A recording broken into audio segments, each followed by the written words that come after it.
जय हिंद। साथियों,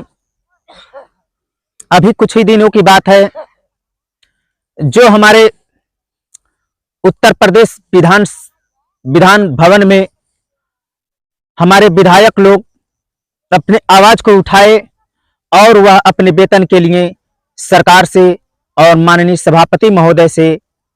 अपने वेतन को लेकर अपनी आवाज को उठाए, जिसमें पक्ष और विपक्ष दोनों तरफ के विधायक सहमत हो गए और अपनी एकता की ताकत को दिखाते हुए सरकार से और माननीय सभापति महोदय से उन लोगों ने गुजारिश किया कि हम लोगों को जो है सैलरी या जो भी उनको फंड मिलता हो उसको बढ़ाया जाए। तो देखिए साथियों, जो विधायक एक दूसरे का आरोप प्रत्यारोप एक दूसरे के ऊपर लगाते रहते हैं, लेकिन जब मांग की बात आती है, उनको कुछ लेना होता है,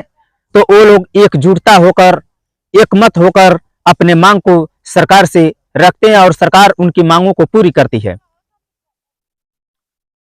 बताइए, लेकिन हमारे ग्राम प्रहरी भाई इन लोगों से भी कुछ नहीं सीखते कि विधायक लोग एक हो सकते हैं, दूसरे पार्टी के लोग एकजुटता की ताकत को दिखा सकते हैं, लेकिन हमारे ग्राम प्रहरी अपने में अनेक लोग बड़े बड़े स्तर पे पदाधिकारी बने हुए हैं, लेकिन सभी लोग एक होकर अपने मांग को नहीं कभी उठाए, अलग अलग इधर उधर भटक रहे हैं, जिसमें हमारे साथ साथ ग्राम प्रहरी भाई भी इधर उधर भटक जा रहे हैं। लोगों से गुजारिश है कि जिस तरह से सरकार के मंत्री लोग, विधायक, सांसद लोग अपनी आवाज को उठाकर विधानसभा में आवाज को उठाते हैं और सरकार उनकी बातों को संज्ञान में लेती है, तो उससे हम लोगों को सीख लेनी चाहिए और हम लोगों को भी अपनी ताकत को दिखाने की आवश्यकता है, ताकि सरकार हम लोगों के मानदेय में वृद्धि जल्द से जल्द करे। साथियों, इस समय मैं कहीं भी जा रहा हूं तो गांव क्षेत्र के लोग ये बता रहे हैं कि आप लोगों को भी सैलरी इसी अप्रैल महीने में बढ़ जाएगी। सुनने में आ रहा है चौकीदारों को भी 15,000 रुपया मिलेगा। मिलेगा कि नहीं मिलेगा, अब हम लोग जानते हैं या सरकार जानती है। अगर ऐसा हो जाता तो बहुत अच्छी बात होती कि सरकार जिस तरह से सभी लोगों का मानदेय वृद्धि कर रही है, वेतन बढ़ा रही है, उसी तरह से इन चौकीदार भाइयों का भी वेतन बढ़ाए, ताकि इनके घर में भी खुशियां आए। क्योंकि हम लोग निरंतर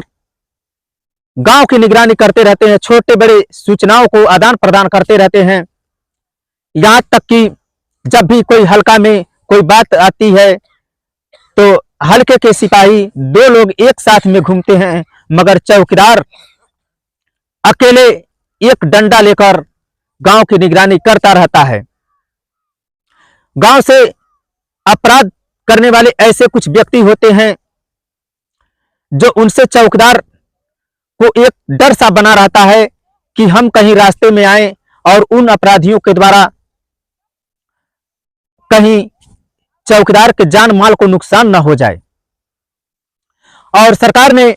आयुष्मान कार्ड भी दिया चौकीदारों के लिए, जो अभी लागू हो रहा है धीरे धीरे कि नहीं हो रहा है ये सरकार जाने, लेकिन सरकार ने अपने भाषण में कहा है कि चौकीदारों को आयुष्मान कार्ड से जोड़ा जाए। साथियों, मैं सरकार से गुजारिश करूंगा कि माननीय मुख्यमंत्री जी, जो आपने आयुष्मान कार्ड का योजना का लाभ दे रहे हैं, उसी हिसाब से आप इनका मानदेय भी अच्छा कर दीजिए, ताकि इनके परिवार का भरण पोषण सही ढंग से हो सके। क्योंकि अल्प 2500 वेतन में इस महंगाई के दौर में गुजारा करना बहुत ही मुश्किल हो गया है। और चौकीदारों को कम से कम 5 लाख का जो आप आयुष्मान कार्ड दे रहे हैं, उसी हिसाब से इन लोगों को कम से कम 10 लाख का बीमा होना चाहिए, ताकि चौकीदार को कुछ हो जाए, चौकीदार को कोई घटना हो जाए, कुछ हो जाए, तो इनके बीवी बच्चे का परवरिश उस पेंशन के पैसे से हो सके। जो बीमा होगी उसी के सहारे इनके परिवार का भरण पोषण हो पाएगा। बच्चे कैसे पढ़ेंगे लिखेंगे जब अल्प वेतन 2500 रुपया मिल रहा है, और सरकार अगर अच्छा वेतन कर दे, कम से कम 10 लाख की बीमा कर दे, तो इन चौकीदारों के घर में खुशियां आएंगी ही और सरकार को भी दुआएं मिलेंगी। माननीय मुख्यमंत्री जी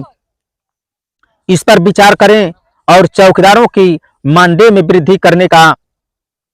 प्रयास करें, ताकि इनके घर में खुशियां आए और इनके परिवार के तरफ से आपको दुआएं मिले, आपका भविष्य उज्जवल हो और आपके द्वारा जो इनको लाभ मिले, इनके बाल बच्चों का भविष्य उज्जवल हो। क्योंकि हमारे घर में, हमारे परिवार में बूढ़े बुजुर्ग अचलस्त हैं, जो उनकी हम लोग देख रेख पैसे की कमी के कारण सही ढंग से नहीं कर पाते हैं। तो जब पैसा नहीं रहेगा तो उनका दवा हम लोग नहीं सही ढंग से करा पाते हैं, उनको खान पान अच्छा नहीं दे पा रहे हैं। तो मैं सरकार से गुजारिश करूंगा, माननीय मुख्यमंत्री योगी आदित्यनाथ जी महाराज से, कि चौकीदारों की बातों को संज्ञान में लेते हुए इनके मानदेय में वृद्धि करने की प्रयास करें, ताकि इनका परिवार सकुशल जी सके, अच्छे से पढ़ लिख सकें, ताकि किसी प्रकार की आने वाले समय में किसी प्रकार का दुविधा न होने पाए। जय हिंद।